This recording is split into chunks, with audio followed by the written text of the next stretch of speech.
us. Rachel Reeves, the first woman Chancellor, was going to bring us what exactly? Was it stability, you say? Have a look. Rachel Reeves is a serious economist. It's beyond time to put her ideas and energy into action. With me as Chancellor, you'll get economic stability. Stability to protect family finances. Labour's first step to deliver economic security is going to help me and my customers. So the first step in Labour's mission to restore growth is to deliver economic stability. Keir Starmer and I have a clear plan to grow our economy, and that starts with returning stability to the economy. We're really pleased to fight this election on the economy. That means bringing stability back to our economy. People are sick and tired of this. They want some stability. My #1 commitment is to bring stability back to the economy. Stability is change. And suddenly, for once, for the first time in many of our lives, actually Britain looks like a little haven of peace and stability. You can probably just about make out is, look, that's the 10-year borrowing rate, the 10-year gilt yield, and it is up to the highest level since 2008. At the moment, what it costs the government to borrow money is at its highest rate since 2008. Rachel Reeves is under pressure because of the rising cost of government debt, which means that there's less money for other things, essentially. It's been a rough old day for the government on the financial markets. Let's look at UK 10-year borrowing costs. Did Rachel Reeves sail too close to the wind in the budget? That's even higher, and actually it's at the highest rate since 1998, so we're going back even further through history there. Do you think that number 10, do you think the centre of the machine has enough kind of intellectual heft at the moment to deal with this? And the answer is no. Yeah, the answer very much is no. Where did it all go wrong? Let's talk to Harry Cole. Harry, very good morning to you. Morning, Mike. So, she's off to China. The economy's down the economy's down the gurgler.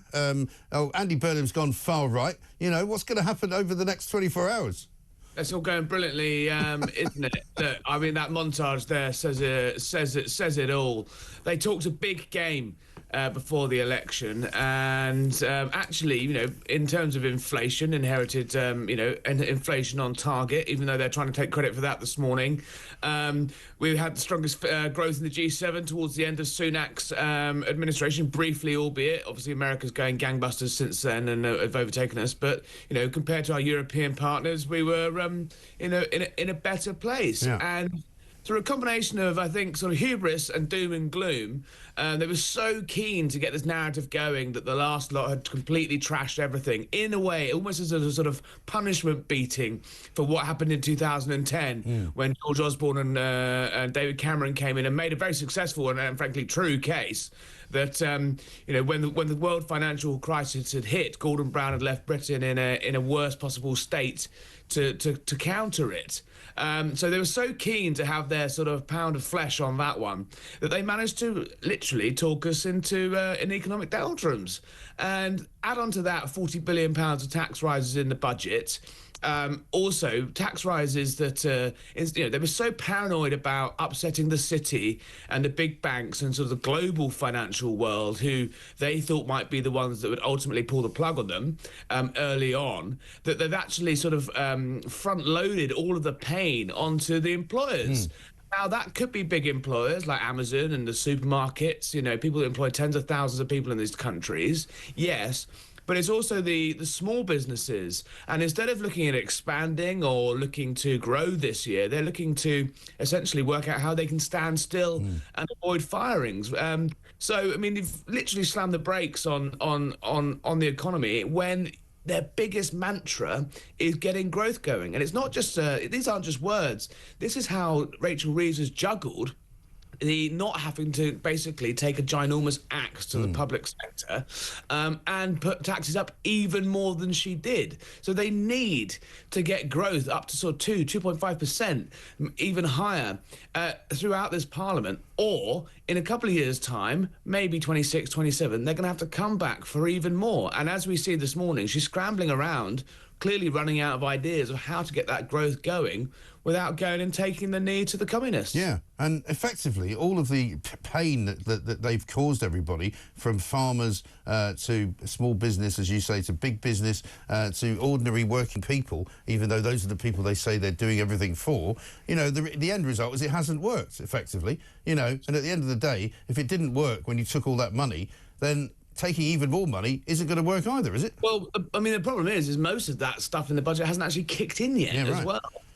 You know, we're looking into the next financial year for the really painful parts of that. And already, you know, you look at the growth figures, coming out now, we're bumping around 0.1%, 0.2%. They're being downgraded. Even the sort of slightly optimistic looking figures from a few months ago are being reassessed and actually were bleaker than they looked. So, you know, I do think that, you know, if they manage to knock the country into a recession and other countries don't go into recession, you're looking at a serious political crisis as well. And at the moment, there's no, you know, they stress that you can't get a cigarette paper between Rachel Reeves and Keir Starmer. But, you know, when with the bond markets reacting like they are, the currency markets reacting like they are, Number 10 will start to look at whether they've perhaps given the Chancellor too much, you know, too much rope, so to speak. You know, the best economic partnerships are between the sort of Treasury and Number 10 are the ones that are where they are incredibly close. But, you know, George Osborne and David Cameron were almost as one, ran Number 10 and Number 11 almost as a sort of political project together.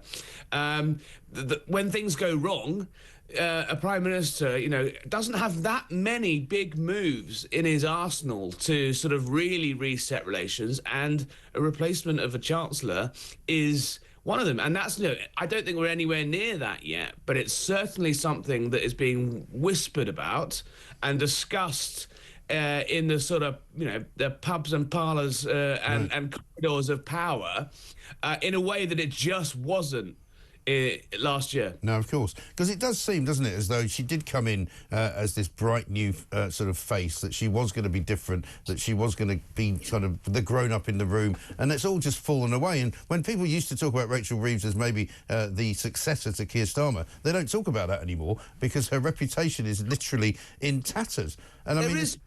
There is some steel there. There is, in the fact that, look, she set herself these fiscal rules, which would have made any Conservative chancellor quite, think twice, because they are incredibly stringent. No borrowing to fund day-to-day spending. Now, that was obviously designed to reassure voters once bitten, twice shy. About letting Labour back on the back at the levers of the economy. So she obviously wanted to put a very clear message out that she was going to be rigid in her fiscal conservatism in order to sort of soothe the fears of voters. But she has put herself in a bit of a straitjacket. Now, she's saying these fiscal rules are staying. She sent out Darren Jones, her deputy, yesterday to the House of Commons to say, look, nothing is going to change these fiscal rules. So add to those the fact she's boxed herself in on, well, she gave herself a bit of wriggle room on national insurance by putting it on employers rather than employees, but she can't raise income tax, she can't raise VAT, and she can't raise national insurance. Those are the three biggest bazookas a chancellor has to raise money. So she can't do that either. She's not getting the additional revenue through growth because the growth isn't coming yet, and if it does come, it's not forecast to come into the back end of this parliament, and even then when it comes, it's not going to be dramatic. So all she's left with is the axe. And now Keir Starmer and Labour and the cabinet have spent months and years saying, oh, austerity, austerity, austerity. Any sort of suggestion that our darling state might just have a little bit of fat that could be trimmed on it. So she's got to have a look at that now. So Whitehall departments already clucking, already run by, you know, cabinet ministers who aren't business people. They are, you know, they're lawyers and union officials and party lifers who, you know, in their entire mantra have been raised on the last 15 years of politics of saying cutting is bad, austerity is bad. They're in hock to trade unions whose entire mantra is spend more, spend more, spend more. So there's a really big political sort of moment coming where Reeves is going to, because she's completely out of options on anything else, is going to have to take on the cabinet and say, right, guys, get your axes out, because the only way we're going to get through this is trimming the state. And you can just imagine the howls from the BBC, from the trade unions, all in hock, all dancing together into a ginormous row all the way through this year, starting with public sector pay, going on to reducing government budgets. We've got various big defence reviews. We've got big promises on defence spending that have been made by the government that they're just somehow got to meet. So the axe has got to come somewhere, and it's going to be brutal to watch. It is going to be brutal to watch, and luckily, just as if you needed any more good news, Never Mind The Ballots is back, and so we're going to see now you talking to Mike Tapp, Labour MP from Dover and Deal. He's on this week's edition, talking about Rachel Reeves going to China. Do you agree with that? Should she be staying here and sorting the markets out? Look, we will, of course, be negotiating and speaking with international partners and international governments to ensure that we're getting the best deals for the people here. Yeah, but last time a Chancellor left the country, when borrowing was at this level, was Kwasi Kwarteng in October 2022, and he flew home and got fired. Should the Chancellor be leaving the country this week when there's turmoil in the market? I'm convinced that the Chancellor will travel if it's going to benefit the people in this country. That's what this is about. It's about delivering for the people.